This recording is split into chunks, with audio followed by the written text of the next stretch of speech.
Cholera toxin के बारे में समझने की कोशिश करते हैं इस वीडियो में। हमें पता है हमारी बॉडी है ना H2O को रिलीज करेगी और बहुत सारे क्लोराइड्स को भी है ना रिलीज करेगी, और इसी के साथ है ना कुछ इलेक्ट्रोलाइट्स भी है ना रिलीज होंगे इन नॉर्मल कंडीशन। बट अगर यही नॉर्मल कंडीशन से अबनॉर्मल मतलब एक्सेसिव अमाउंट में रिलीज होना लग जाए तब हम कहेंगे कोलेरा टॉक्सिन। और ये किस वजह से होगा? ये होगा कोलेरा टॉक्सिन किस वजह से होगा? विब्रियो कोलेरा की वजह से होगा। ये एक बैक्टीरिया है जो है ना कोलेरा टॉक्सिन कॉज कर रहा है, जहाँ पे हम है ना डायरिया की कंडीशन भी कह सकते हैं। अब ये कहाँ पर होगा? एंटीरोटॉक्सिन में होगा। मतलब क्या? एंटीरोटॉक्सिन इज नथिंग बट इंटेस्टाइन के जितने भी ह्यूमन का पार्ट होगा वहां से है ना जितना भी excessive amount of water releasing होगा एंड क्लोराइड का रिलीज, ये सारा का सारा प्रोसेस है ना यहाँ पर होगा।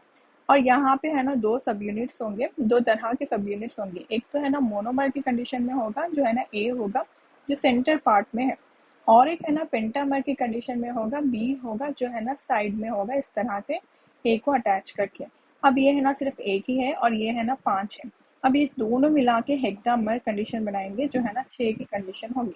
अब ये है हमारा प्यारा सा बैक्टीरिया जो है ना कोलेरा टॉक्सिन कॉज करेगा, मतलब डायरिया का कॉज करेगा बॉडी के अंदर। क्या, कैसे? Let's try to understand. देखिए ये है ना इंटेस्टाइन का सेल है और ये हमारा है ना outer side of the intestine का ल्यूमन है। अब यहाँ पर क्या होगा हमें पता है, ये जो प्लाज्मा मेम्ब्रेन है, ये जितने भी है प्लाज्मा मेम्ब्रेन है, इस प्लाज्मा मेम्ब्रेन के ऊपर है ना जीपीसीआर रिसेप्टर करके रिसेप्टर होगा जो है ना प्लाज्मा मेम्ब्रेन को 7 मरतबा क्रॉस करेगा। यू कैन सी है 1 2 3 4 5 6 7। और इसी के साथ साथ है ना इसके पास 3 सब यूनिट्स होंगे, अल्फा बीटा एंड गामा करके ट्राइमर कंडीशन में सब यूनिट्स होंगे। और आपको ये भी पता होना चाहिए जो ये रिसेप्टर है ये क्या करेगा, नॉर्मली है ना प्रोटीन से बना हुआ रहेगा। इसके ऊपर जब भी है ना लिगेंड आके बाइंड होगा। अब हम है ना ये कंडीशन में नॉर्मल कंडीशन में देख रहे हैं जहाँ पे हमारे पास अभी कोई टॉक्सिक है ना बॉडी के अंदर एंटर नहीं हुआ, सिर्फ नॉर्मल बॉडी है। नॉर्मल कंडीशन में एवरीडे जो प्रोसेस हो रहा है वो कंडीशन देख रहे हैं। जैसे ही लिगेंड आए जैसे कि एड्रेनाइल, एड्रेलाइन, हार्मोन या फिर कोई भी कुछ भी ऐसा सिग्नलिंग आए तो है ना यहाँ पे लिगेंड आके बाइंड होगा, एज ए लिगेंड के तौर पर ही कोई भी सिग्नल आके बाइंड होगा जीपीसीआर के साथ। अब यहाँ पे ये जीपीसीआर के पास है ना लिगेंड आकर बाइंड होगा तो सी टर्मिनल का रीजन जो है वहाँ पे गिफ्ट एक्टिविटी ऑन हो जाएगी।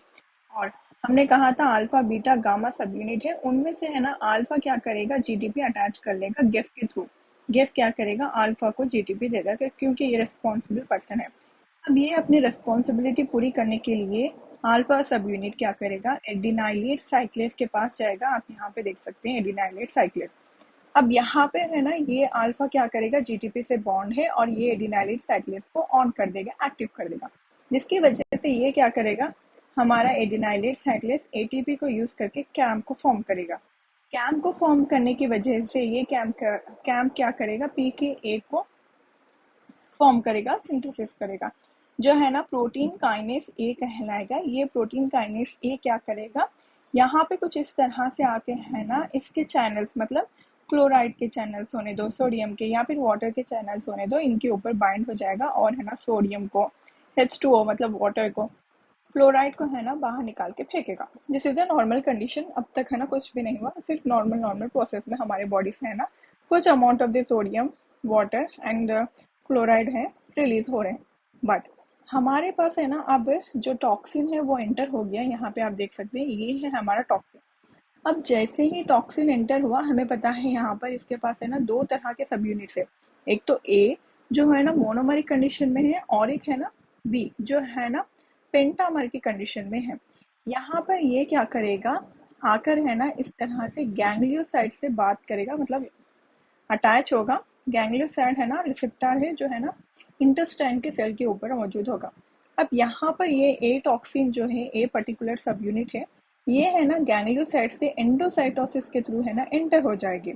अब ए है ना हमारे सेल के अंदर आ गया, इंटेस्टाइन के सेल के अंदर ए आ गया। अब ये जैसे ही एंटर करेगा ये क्या करेगा, एडीपी का राइबोसाइलेशन करेगा। अब यहाँ पे ये क्या करेगा, एडीपी का राइबोसाइलेशन इज नथिंग बट ये जो हमारा अल्फा था प्यारा सा है ना रिस्पॉन्सिबिलिटी लेकर एडिनाइलेट साइक्लेस के पास आकर अटैच होकर कैम को बना रहा था। इसके ऊपर ये क्या करेगा, एडीपी को अटैच करवा देगा, मतलब अल्फा के ऊपर है ना, एडीपी को अटैच करके फेंक देगा, जिसकी वजह से ये जो अल्फा है कंटिन्यूसली ऑन हो जाएगा, मतलब ये एडिनाइलेट साइक्लेज भी है ना कंटिन्यूसली ऑन हो जाएंगे, जिसकी वजह से ये एडिनाइलेज साइक्लेट क्या करेगा, एटीपी को कंटिन्यूसली कैम्प में कन्वर्ट करते रहेगा, जिसकी वजह से हमारे बॉडी के अंदर क्या होगा, कैम्प का कॉन्सेंट्रेशन हाई हो जाएगा। और जैसे जैसे हमारे कैम्प का कॉन्सेंट्रेशन हाई हो जाएगा, पी के ए का कॉन्सेंट्रेशन भी बहुत ज़्यादा हो जाएगा। अब यहाँ पे पी के ए का कॉन्सेंट्रेशन जैसे जैसे ज़्यादा हो जाएगा, मतलब कैम्प ही ना पी के ए को सिंथेसिस कराए, अब ये जाकर है ना continuously in receptor sorry in channels के थ्रू है ना बाउंड होगा। बाउंड होने की वजह से ये भी कंटिन्यूसली एक्टिव हो जाएंगे और ये है ना क्या करेंगे, क्लोराइड को, सोडियम को, वाटर को कंटिन्यूसली रिलीज करते जाएंगे, जिसकी वजह से बॉडी के अंदर है ना इलेक्ट्रोलाइट्स की कमी हो जाएगी। और डायरिया के अंदर है ना नॉर्मली अगर एक्सेसिव अमाउंट में बहुत ज़्यादा सीवियर हो जाए, डेड भी हो सकती है। So this is what really happening inside our body. And if you like this concept, please make sure to give a thumbs up and subscribe to the channel.